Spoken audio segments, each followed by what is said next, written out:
الحمد لله نحمده ونستعينه ونستغفره ونؤمن به ونتوكل عليه ونعوذ بالله من شرور أنفسنا ومن سيئات أعمالنا من يهده الله فلا مضل له ومن يضلله فلا هادي له وأشهد أن لا إله إلا الله وحده لا شريك له وأشهد أن محمدًا عبده ورسوله أرسله بالحق بشيرا ونذيرا يا أيها الذين آمنوا اتقوا الله حق تقاته ولا تموتن إلا وأنتم مسلمون يا أيها الناس اتقوا ربكم الذي خلقكم من نفس واحدة وخلق منها زوجها وبث منهما رجالا كثيرا والنساء واتقوا الله الذي تساءلون به والأرحام إن الله كان عليكم رقيبا يا أيها الذين آمنوا اتقوا الله وقولوا قولا سديدا يصلح لكم أعمالكم ويغفر لكم ذنوبكم ومن يطع الله ورسوله فقد فاز فوزا عظيما أما بعد فإن خير الحديث كتاب الله وخير الهدي هدي محمد صلى الله عليه وسلم وشر الأمور محدثاتها وكل محدثة بدعة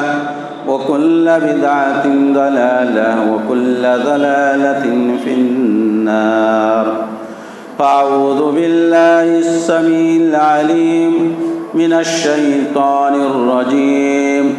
يا أيها الذين آمنوا اذكروا الله ذكرا كثيرا وسبحوه بكرة وأصيلا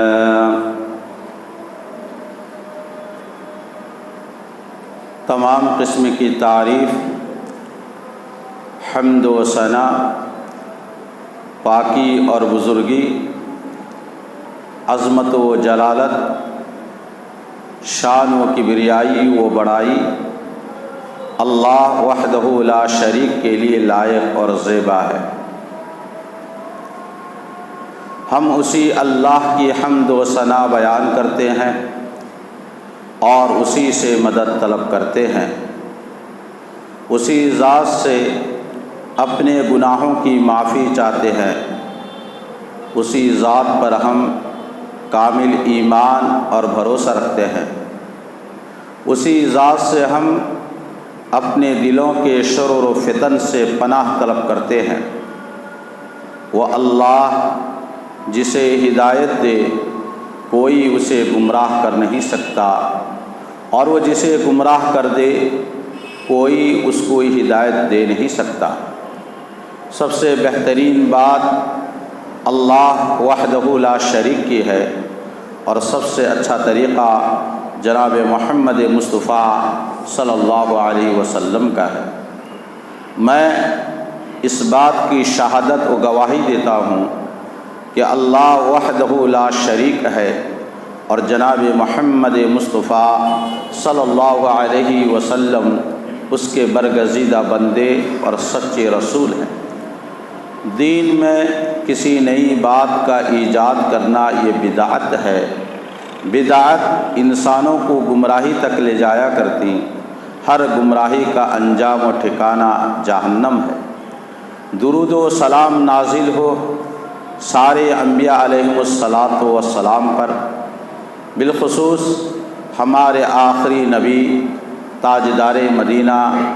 شفیع المذنبین، ساقی کوثر، شافی محشر، رحمت للعالمین، جناب احمد مجتبی محمد مصطفیٰ صلی اللہ علیہ وسلم پر۔ اے مومنوں، اللہ کا کثرت کے ساتھ ذکر کرو، صبح اور شام اللہ کی تسبیح بیان کرو۔ حاضرین جمعہ، معزز علماء کرام، سامعین اعظام، میں نے حمد و ثنا کے بعد آپ کے سامنے سورہ احزاب کی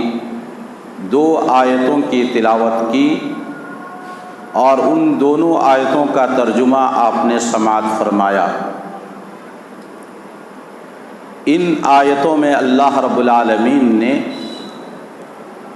اللہ رب العالمین کے ذکر،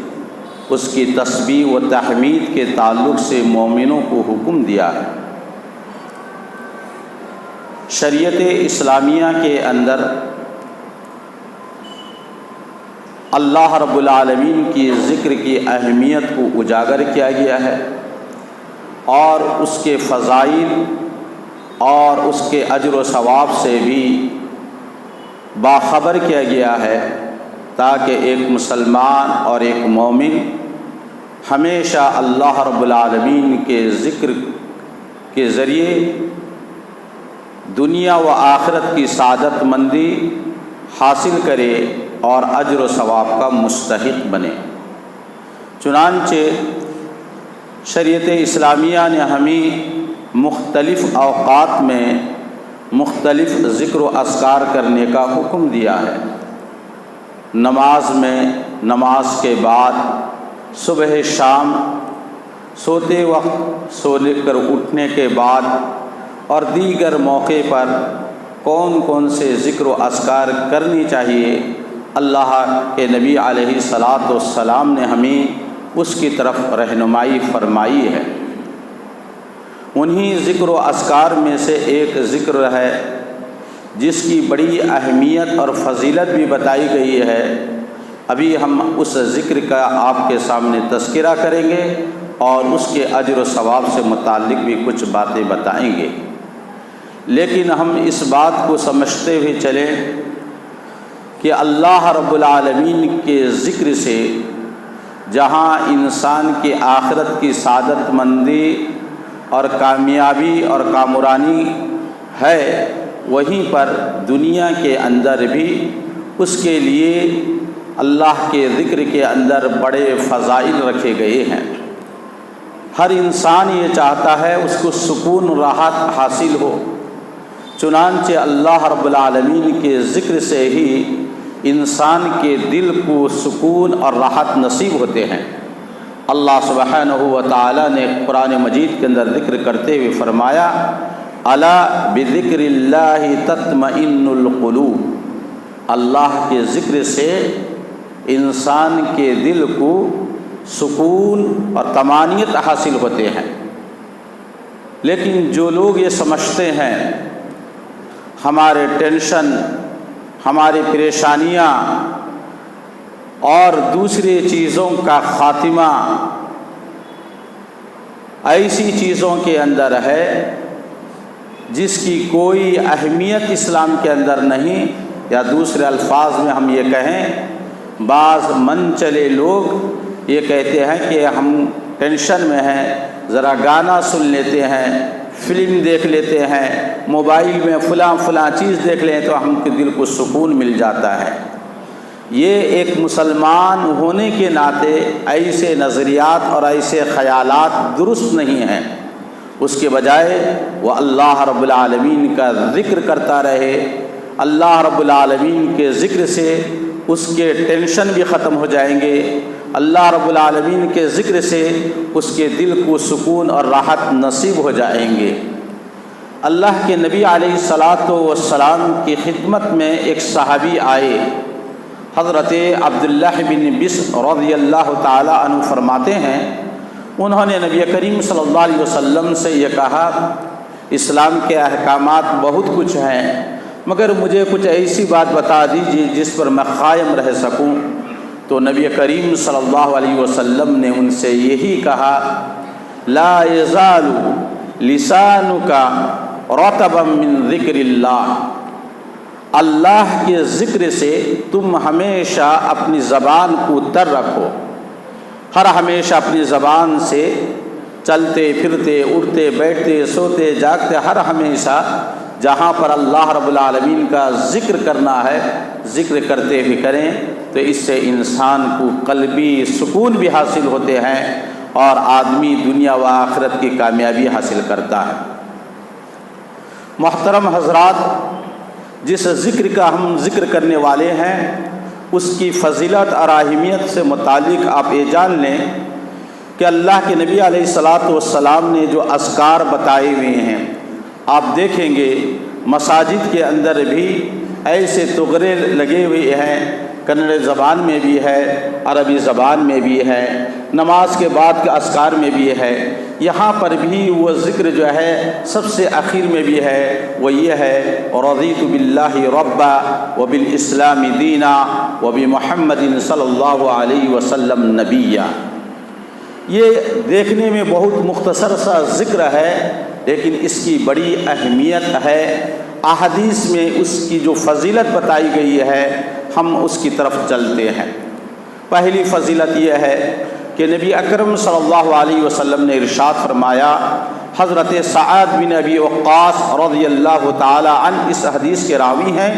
مسلم شریف کی روایت ہے کہ آپ صلی اللہ علیہ وسلم نے فرمایا، من سمع حین یقول المؤذن اشہد ان لا الہ الا اللہ وحدہ لا شریک لہ واشہد ان محمدا عبدہ ورسولہ رضیت باللہ ربا وبالاسلام دینا وبمحمد صلی اللہ علیہ وسلم نبیا غفر لہ ذنبہ، کہ جو آدمی اذان کے بعد یہ کہتا ہے اشہد ان لا الہ الا اللہ وحدہ لا شریک لہ واشہد ان محمدا عبدہ ورسولہ رضیت باللہ ربا وبالاسلام دینا وبمحمد صلی اللہ علیہ وسلم نبیا، اللہ تعالیٰ اس کے گناہ کو معاف فرما دے گا۔ گناہ سے مراد گناہ صغیرہ ہے، اور گناہ سے مراد وہ گناہ جو اللہ تعالیٰ سے متعلق ہیں، حقوق اللہ۔ دوسری حدیث کے اندر اس ذکر کی اہمیت یہ بتائی گئی کہ نبی کریم صلی اللہ علیہ وسلم نے ارشاد فرمایا کہ اگر کوئی آدمی صبح اور شام اس دعا کو پڑھتا ہے، اس ذکر کا ورد کرتا ہے، اللہ تعالیٰ اس بندے سے قیامت کے دن خوش ہو جائے گا، راضی ہو جائے گا۔ تیسری روایت یہ ہے، نبی علیہ الصلاۃ والسلام نے فرمایا کہ جو آدمی من قال رضیت باللہ ربا وبالاسلام دینا وبمحمد صلی اللہ علیہ وسلم رسولا وجبت لہ الجنہ، اس کے لیے جو ہے جنت واجب ہو جاتی ہے۔ یہ روایت مسلم شریف کی حضرت سعید بن خدری رضی اللہ تعالی عنہ سے مروی ہے۔ اور ایک روایت ہے نبی کریم صلی اللہ علیہ وسلم نے فرمایا کہ جو آدمی صبح کے وقت میں یہ دعا پڑھے گا، یہ ذکر کرے گا رضیت باللہ ربا وبالاسلام دینا وبی محمد صلی اللہ علیہ وسلم نبیا، میں اس کا ہاتھ پکڑ کر اس کو جنت میں داخل کراؤں گا۔ معجم طبرانی کی صحیح روایت ہے۔ حضرات، یہ جو ذکر بتائے گئے اس میں 3 باتوں کا ذکر ہے، یہی وہ 3 باتیں ہیں جس کے متعلق انسان جب قبر میں پہنچتا ہے تو اس سے قبر میں بھی سوال کیا جاتا ہے۔ اس ذکر کے اندر جو بات بتائی گئی وہ یہ ہے کہ آدمی یہ کہتا ہے یا کہے رضیت باللہ ربا، کہ میں اللہ رب العالمین سے راضی ہوں، وبالاسلام دینا، اور میں اسلام سے بھی راضی ہوں میرے دین ہونے کی حیثیت سے، وبی محمد صلی اللہ علیہ وسلم نبیا یا رسولا، کہ میں نبی کریم صلی اللہ علیہ وسلم کو بحیثیت نبی اور رسول مانتا ہوں اور آپ سے راضی ہوں۔ اور یہی چیز جو قبر میں پوچھی جائیں گے 3 سوالات کہ من ربک، تمہارا رب کون ہے، ما دینک، تمہارا دین کیا ہے، من نبیک، تمہارا نبی کون ہے، تو اس سوال کا جواب وہی آدمی دے سکتا ہے کہ جو اس ذکر کے اوپر عمل کرتا ہوگا۔ ایسا نہیں کہ میں صرف صبح شام اس ذکر کو پڑھ لوں، زبان سے ادا کر لوں اور میں یہ سوچوں کہ قبر میں مجھے اس کا جواب مل جائے گا، ایسا نہیں ہو سکتا۔ قبر میں کامیابی کے لیے اس ذکر کے تقاضے پر بھی ہم کو عمل کرنا پڑے گا۔ اس کی ایک مثال اللہ کے نبی علیہ الصلاۃ والسلام نے ارشاد فرمایا، من قال لا الہ الا اللہ دخل الجنہ یا ایھا الناس قولوا لا الہ الا اللہ تفلحوا۔ اللہ کے نبی صلی اللہ علیہ وسلم نے فرمایا کہ لوگو تم لا الہ الا اللہ کہو تو کامیاب ہو جاؤ گے، یا لا الہ الا اللہ کہو تو جنت میں تم داخل ہو جاؤ گے۔ جس وقت نبی علیہ الصلاۃ والسلام نے یہ کہا، اس کلمہ کو سمجھنے والے آپ کے سامنے وہ لوگ تھے جو اس جملے کو اچھی طرح سمجھتے تھے، جانتے تھے، مگر ان کو یہ بات معلوم تھی کہ صرف زبان سے اگر ہم یہ کہہ دیں کہ لا الہ الا اللہ، زبان کے اقرار کر لینے کی وجہ سے کوئی کامیاب نہیں ہو سکتا ہے، کوئی جنت کا مستحق بن نہیں سکتا ہے، بلکہ اس کلمے کے اقرار کرنے کے بعد اس کے تقاضے کے اوپر عمل کرنا پڑے گا، تبھی جا کر جو ہے وہ آدمی کامیاب اور کامران ہو سکتا ہے۔ اب آئیے ہم دیکھتے ہیں اس ذکر رضیت باللہ ربا وبالاسلام دینا وبمحمد صلی اللہ علیہ وسلم کا تقاضا کیا ہے، اس کا حق کیا ہے، تاکہ اس کلمے یا اس ذکر کے ادا کرنے کے بعد ہم اپنے آپ کے اوپر یہ فیصلہ کر سکتے ہیں کہ قبر میں ہمارے لیے جواب دینا کتنا آسان ہوگا اور کتنا مشکل ہوگا کر کے۔ کوئی آدمی ان پڑھ ہے، بالکل کچھ نہیں جانتا ہے، قبر میں جب جاتا ہے اس سے سوال یہی ہوتا ہے، اگر وہ اس تقاضے کے اوپر عمل کیا ہوگا تب اس کا جواب وہ صحیح دے سکتا ہے۔ اگر ایک آدمی پڑھا لکھا ہوا ہے لیکن اس کے تقاضے پر عمل نہیں کرتا ہے اور اس سے بھی یہی سوال ہوگا تو وہاں وہ جواب نہیں دے سکتا ہے۔ اس لیے مجھے اور آپ کو، تمام مسلمانوں کے لیے ضروری ہے کہ ہم اس تقاضے کو سمجھیں اور اس تقاضے کے اوپر عمل کرنے کی کوشش کریں۔ جو 3 باتیں اس کے اندر ہیں ان میں سے پہلی بات رضیت باللہ ربا، کہ میں اللہ رب العالمین سے راضی ہوں۔ راضی ہونے کا مطلب کیا ہے؟ دنیا میں ہر انسان یہی کہتا ہے، جو مسلمان ہے، کلمہ گو ہے، کہ میں اللہ رب العالمین سے راضی ہوں۔ اللہ رب العالمین سے راضی کا مطلب یہ نہیں کہ میں اللہ میرا رب ہے، وہ اکیلا ہے، وہ مالک ہے، وہ خالق ہے، وہ سب کچھ ہے، میں راضی ہوں، بلکہ اس کا مطلب میں یہ سمجھتا ہوں کہ اللہ رب العالمین کے راضی ہونے کا مطلب ہے کہ بحیثیت میں مسلمان ہونے کی، رب میرا اللہ رب العالمین ہے، اس نے جو کچھ احکام مجھے زندگی میں گزارنے کے لیے اپنے کلام مجید میں اور جناب محمد رسول اللہ صلی اللہ علیہ وسلم کی توسط سے بتایا ہے، ان احکام سے میں خوش ہوں اور اس احکام پر یا ان احکام پر میں عمل کرنا۔ اگر میں اللہ کے احکام سے راضی ہوں، اللہ کے فیصلے سے راضی ہوں، اللہ کے حکم پر میں عمل کرتا ہوں، تو اس کا مطلب ہے کہ رضیت باللہ ربا کا حق میں نے کما حق کو ادا کرنے کی کوشش کی ہے۔ اگر رضیت باللہ ربا میں کہتا ہوں اور اللہ کا جب فیصلہ کوئی آتا ہے، اللہ رب العالمین کا حکم کوئی آتا ہے، میں منہ موڑ لیتا ہوں، اللہ کے فیصلے کو نہیں مانتا ہوں، تو اس کا مطلب ہے زبان سے تو میں نے رضیت باللہ کا اقرار کیا کہ اللہ کے فیصلے سے میں راضی ہوں، مگر میں اللہ رب العالمین کے حکم پر عملی طور پر جو ہے اس سے کترا رہا ہوں۔ اس کا دوسرا ٹکڑا جو ہے وبالاسلام دینا، کہ میں دین اسلام سے راضی ہوں۔ میرے بھائیوں، دنیا میں مختلف مذاہب ہیں، ہر مذہب والے یہی کہتے ہیں کہ ہمارا مذہب اچھا ہے، ہمارا مذہب بہتر مذہب ہے،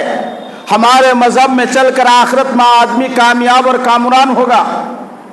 مگر اللہ رب العالمین نے تمام مذاہب کا جو ہے خاتمہ کر دیا اور کہا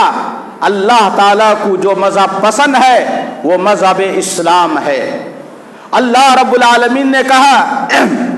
جو آدمی اس مذہب اسلام کو اختیار کرے گا، مذہب اسلام کو پسند کرتا ہے، تو وہ اللہ رب العالمین کے پسندیدہ مذہب اس نے اختیار کیا ہے۔ قرآن مجید میں اللہ رب العالمین نے فرمایا ان الدین عند اللہ الاسلام، دوسری جگہ فرمایا ومن یبتغ غیر الاسلام دینا فلن یقبل منہ، تیسری جگہ فرمایا الیوم اکملت لکم دینکم واتممت علیکم ورضیت لکم الاسلام دینا۔ تو جس دین کو اللہ تعالیٰ نے ہمارے لیے پسند کیا ہے، انسانوں کے لیے پسند کیا ہے، وہ دین اسلام ہے۔ آج ہمیں فخر بھی ہے اور اللہ رب العالمین کا شکر ہے، الحمدللہ الذی ہدانا لہذا وما کنا لنہتدی لولا ان ہدانا اللہ، کہ جس اللہ تعالیٰ نے ہمیں اس دین اسلام کی ہدایت عطا فرمائی ہے، جس دین اسلام کی ہمیں توفیق دی ہے، اس سے دعا ہے کہ اللہ تعالیٰ اس میں ہمیں استقامت عطا فرمائے۔ یہ وہ دین ہے جس دین کو کے بارے میں ہم کہتے ہیں کہ رضیت باللہ ربا وبالاسلام دینا، کہ ہم دین اسلام سے خوش ہیں۔ تو دین اسلام سے خوش ہونے کا زبانی اقرار نہیں، بلکہ دین اسلام کے جو احکام ہیں، جو شریعت نے احکام ہمیں بتائے ہیں، دین نے جو چیز ہمیں کرنے کا حکم دیا ہے، جن چیزوں کو نہ کرنے کا حکم دیا ہے، احکام جو بتائے گئے ہیں، اس پر اگر ہم عمل کریں گے تو اس کا مطلب یہ ہے کہ ہم اس دین سے خوش ہیں، اس دین سے ہم راضی ہیں۔ اور اتنا ہی پر بات نہیں، آگے چلیے، تیسری بات، اللہ کے نبی صلی اللہ علیہ وسلم کے تعلق سے بھی ہم اقرار کرتے ہیں کہ وہ بھی نبینا محمد صلی اللہ علیہ وسلم، یا وہ بھی محمد صلی اللہ علیہ وسلم رسول و نبیہ، کہ ہم اللہ کے نبی صلی اللہ علیہ وسلم کو بحیثیت رسول تسلیم کرتے ہیں، نبی تسلیم کرتے ہیں۔ صرف تسلیم کرنے کا مطلب نہیں ہے، بلکہ آپ کا ایک ایک حکم، آپ کا ایک ایک فرمان کو ہم اپنی زندگی پر عملی طور پر نافذ کرتے ہیں۔ تو مفہوم یہ ہوا اختصار کے ساتھ کہ اللہ کے فیصلے پر، جناب محمد رسول اللہ صلی اللہ علیہ وسلم کی تعلیمات پر، شریعت اسلامیہ دین اسلام کے احکام پر اگر ہم عمل کرتے ہیں تو رضیت باللہ ربا وبالاسلام دینا وبی محمد صلی اللہ علیہ وسلم نبی کا کما حق ہم نے ادا کیا، اور نہیں تو پھر سمجھ لیجئے، تو پھر ہمارے لیے نہ ہمارے دنیا میں گناہ کے معاف ہو سکتے ہیں، نہ قبر کے سوالات کا جواب دے سکتے ہیں، نہ آخرت میں جناب اللہ رب العالمین ہم سے راضی ہو سکتا ہے، اور نہ جناب محمد رسول اللہ صلی اللہ علیہ وسلم ہمیں ہاتھ پکڑ کے جنت میں داخل کر سکتے ہیں، یا ہم جنت کے مستحق نہیں بن سکتے۔ اگر یہ ساری چیزیں حاصل کرنی ہے تو اس کے تقاضے پر عمل کریں۔ آئیے ذرا ہم ایک جائزہ لیتے ہیں اپنے گھر کا، اپنے معاشرے کا، اپنے سماج کا، اور یہ دیکھیں کہ کس قدر اس ذکر کے تقاضے پر میں اور آپ، ہمارے گھر والے، ہمارا خاندان والے، ہماری جماعت اور جمعیت، ہمارے مسلمان طبقہ کتنا عمل کرتا ہے، کتنا نہیں عمل کرتا ہے۔ پہلی بات، جب انسان کی پیدائش ہوتی ہے، اللہ کے نبی علیہ الصلوۃ والسلام نے ارشاد فرمایا کل مولود یولد علی الفطرہ فابواہ یحودانہ او ینصرانہ او یمجسانہ، دنیا میں جب بھی کوئی بچہ پیدا ہوتا ہے فطرت اسلام پر اس کی پیدائش ہوتی ہے، پھر اس کے گھر والے اگر یہودی ہیں تو اپنے بچے کو یہودی بنا دیتے ہیں، عیسائی ہیں تو اپنے گھر والے کو عیسائی بنا دیتے ہیں، مجوسی ہیں تو اپنے گھر والوں کو مجوسی بنا دیتے ہیں۔ محترم بھائیوں، اللہ کا شکر ہے کہ اللہ تعالیٰ نے ہم کو مسلمان کے گھر میں پیدا فرمایا، ہمارے ماں باپ مسلمان، ہم مسلمان، گویا کہ ہم خاندانی مسلمان بن گئے۔ لیکن مسلمان بننے کے بعد اسلام کے تقاضے پر ہم عمل کر رہے ہیں یا نہیں، ایک تھوڑا سا جھلک دیکھتے ہوئے ہم چلیں۔ پہلی بات یہ ہے کہ پیدائش کے وقت میں شریعت نے جو احکام بتائے ہیں آج ان احکام پر ہم یا ہمارے گھر والے کتنا عمل کرتے ہیں، یا اس کے جگہ رسم و رواج، بدعت و خرافات کو جنم دے کر اور شریعت کے احکام کو چھوڑ کر رسم و رواج پر عمل کرتے ہیں۔ ہر آدمی جانتا ہے کہ پیدائش کے وقت میں کیسے کیسے رسم و رواج ہوتے ہیں۔ جس اسلام کو ہم نے قبول کیا ہے، جس اسلام کے بارے میں ہم نے اقرار کیا ہے، آج ہم اپنے گھر میں جب کسی بچہ یا بچی کی پیدائش ہوتی ہے، وہی ماں باپ جو اپنے آپ کو مسلمان ہونے کا دعویٰ کرتے ہیں، آج وہی اسلام کے قانون، اسلام کے طریقے کو چھوڑ کر جو ہے غیر طریقے کو اپنا لیتے ہیں۔ رسم و رواج پر عمل کرنا، اس کو اپنانا اپنے لیے فخر محسوس کرتے ہیں اور اپنا شان جتاتے ہیں۔ مثال کے طور پہ پیدائش کے بعد اللہ کے نبی صلی اللہ علیہ وسلم کے فرمان کے مطابق سنت یہ ہے کہ 7ویں دن عقیقہ کریں۔ آج ہمارے گھر میں اپنے بچوں کے 7ویں دن کتنے عقیقہ کر رہے ہیں، اس کے بجائے اپنے مرضی کے مطابق رسم و رواج عقیقے کے نام پر کتنا نہیں کر رہے ہیں۔ بتائیے ہمارے اس عمل سے کیا اللہ خوش ہو سکتا ہے؟ نبی علیہ السلام خوش ہو سکتے ہیں؟ کیا دین اسلام نے اسی چیز کی ہمیں تعلیم دی تھی؟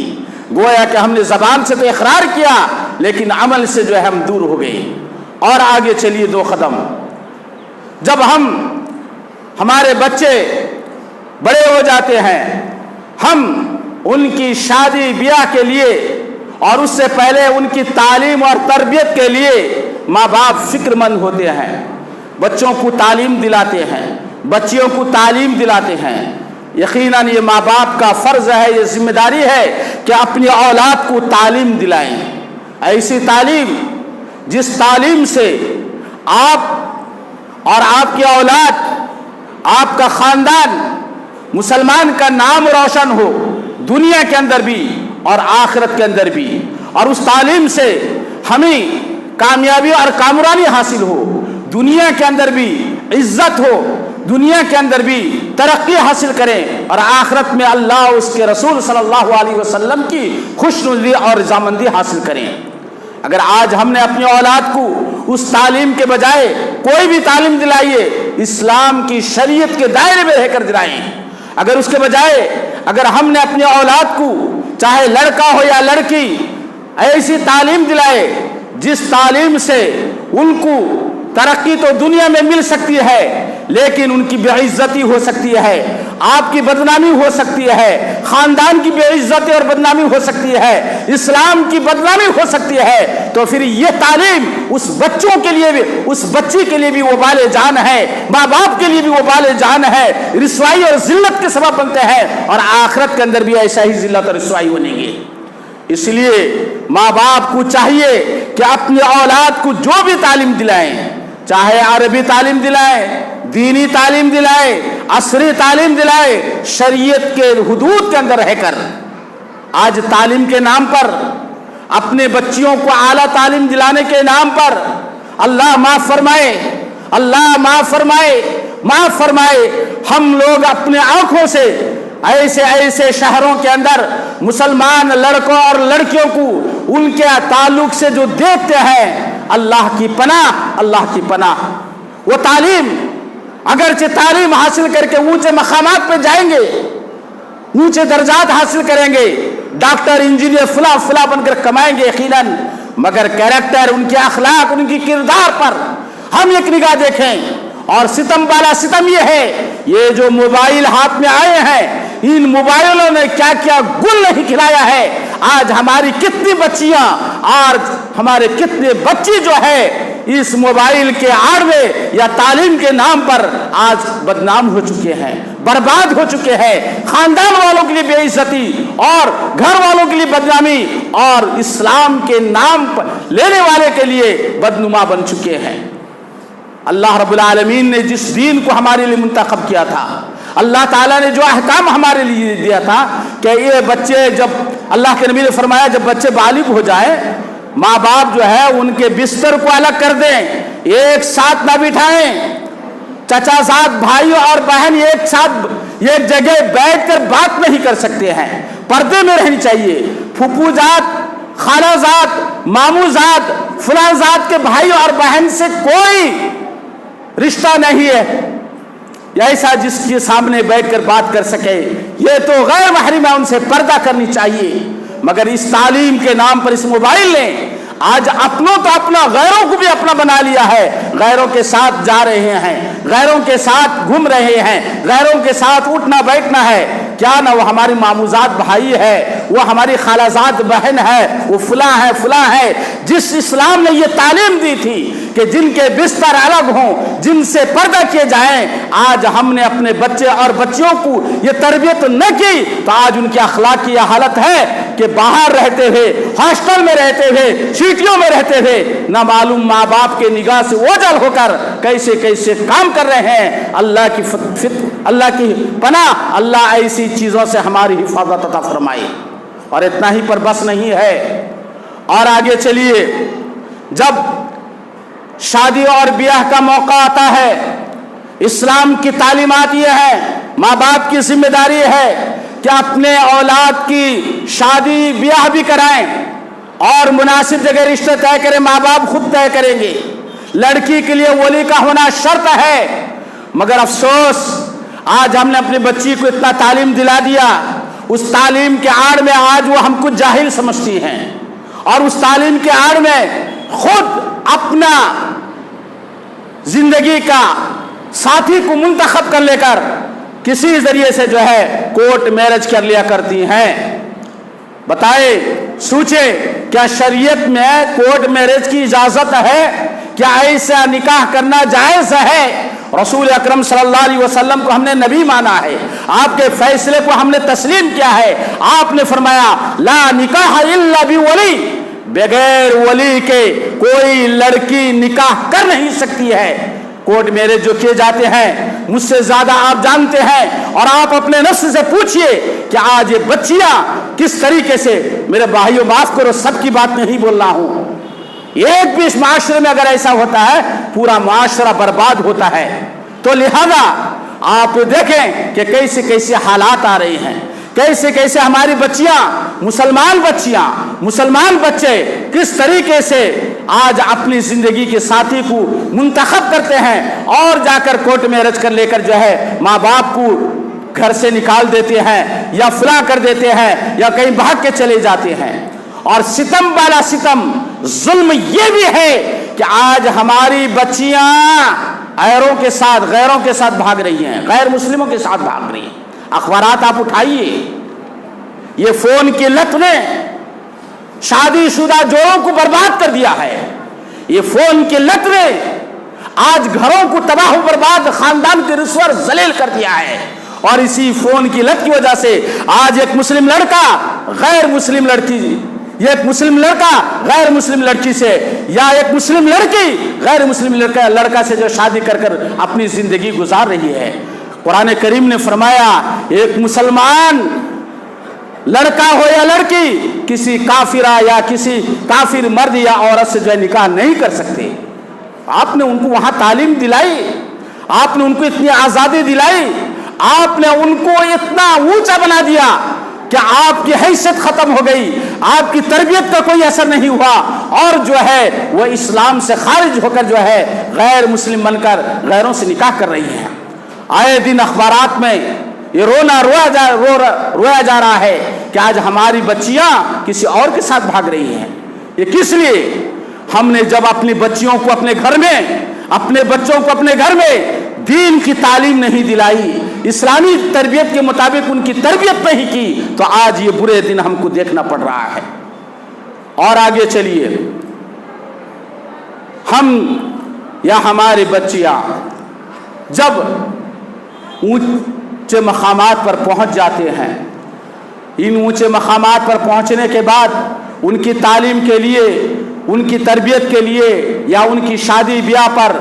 جو کچھ ہم خرچ کرتے ہیں، روپے پیسے خرچ کرتے ہیں، یہ ماں باپ کی ذمہ داری ہے کہ وہ خرچ کریں۔ کسی بیٹے کے نکاح میں، بیٹی کی نکاح میں زیادہ بھی ہو سکتا ہے، اور کسی بیٹے اور بیٹی کی نکاح میں کم ہو سکتے ہیں۔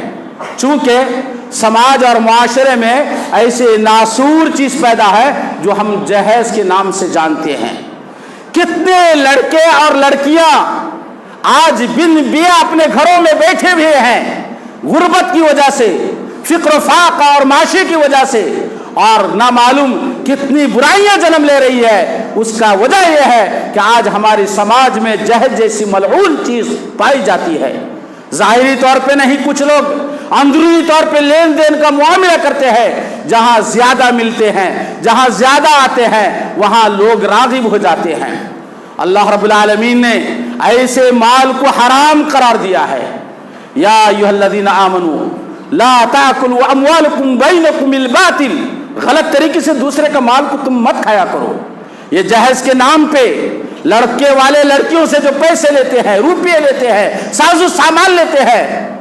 جائز نہیں ہے۔ مگر کون؟ میں مسلمان ہوں، سماج میں رہتا ہوں، مسلم ہوں، میری بچی کا نکاح آتا ہے، اللہ معاف فرمائے کہ میں مجبور ہو جاتا ہوں ایسے کام کرنے کے لیے۔ یہ رضیت باللہ ربا، رب کے فیصلے کو میں نے نہیں مانا ہے۔ فلا وربک لا یؤمنون حتی یحکموک فیما شجر بینہم ثم لا یجدوا فی انفسہم حرجا مما قضیت ویسلموا تسلیما۔ نبی علیہ الصلوۃ والسلام نے فرمایا لا یؤمن احدکم حتی یکون ہواہ تبعا لما جئت بہ۔ اللہ کے نبی نے فرمایا جو شریعت میں لایا ہوں، جو قانون میں لایا ہوں، جب تک تم اپنی خواہشات کے سامنے اس کو نہ مان لو گے تب تک تمہارا ایمان مکمل نہیں ہے۔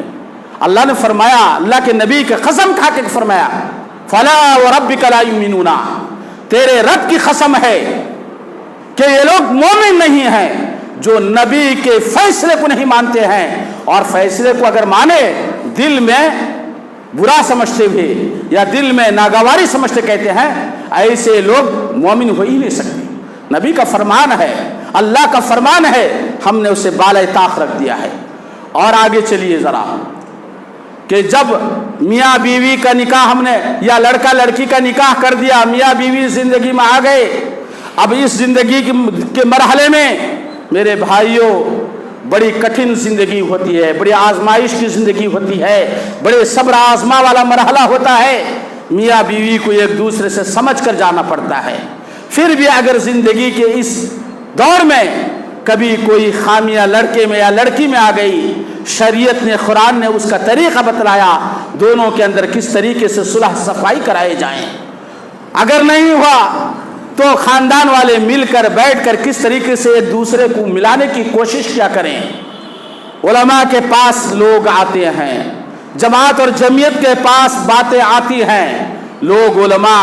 بیٹھتے ہیں، لڑکا لڑکی والے بیٹھتے ہیں، جماعت کے ذمہ دار بیٹھتے ہیں، علماء قرآن و حدیث کی روشنی میں جب لڑکا لڑکی کو فیصلہ سناتے ہیں، ان میں سے کوئی ایک جو ہے بات ماننے کو تیار نہیں، چاہے لڑکا والے ہو چاہے لڑکی والے ہو۔ نہیں، ہم نہیں، چلو جائیں گے، کورٹ چلیں گے۔